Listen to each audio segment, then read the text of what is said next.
আসসালামু আলাইকুম রহমতুল্লাহ। আলহামদুলিল্লাহ ওয়াসসালাতু ওয়াসসালামু আলা রাসূলিল্লাহ। অনেক ভাই বোনেরা দেখা যায় যে কেউ সালাম দেওয়ার পরে আসসালামু আলাইকুম বলার পরে তারা সালামের জবাব দিচ্ছেন। জবাব দেওয়ার পরে পাল্টা আবার তিনি নিজেও সালাম দিচ্ছেন, আসসালামু আলাইকুম বলছেন। এটা অনেকে এই চিন্তা থেকে করে থাকতে পারেন যে সালাম দেয়ায় যেহেতু বেশি নেকি, সালামের জবাব দেয়ায় ততটা নেকি না, তাহলে আমি আবার সালাম দিব। আবার এই চিন্তায়ও অনেকে হয়তো করে থাকেন যে সালাম দেয়া হচ্ছে, এর অর্থ হচ্ছে আমি উপরে থাকলাম, আমি কেন নিচে থাকবো, সুতরাং আমি আবারও সালাম দিচ্ছি।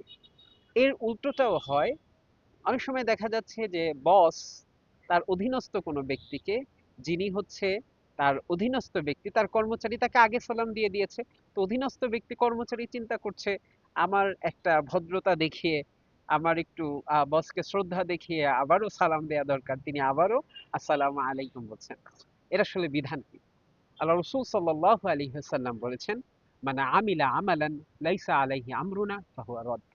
যে ব্যক্তি এমন কোনো আমল করলো, এমন কোনো ইবাদত জাতীয় কাজ করলো যা আমাদের দিনের মধ্যে নেই, তা প্রত্যাখ্যাত, তা বাতিল, তা বিদআত, তা নব আবিষ্কৃত।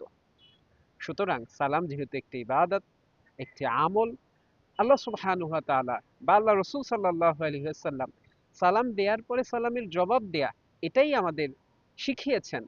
এরপর পাল্টা আবার সালাম দিব, এটা কিন্তু ইসলামের শিক্ষা নয়, আমাদের দ্বীনের শিক্ষা নয়। সুতরাং এটি বিদআত হবে, এটি প্রত্যাখ্যাত হবে।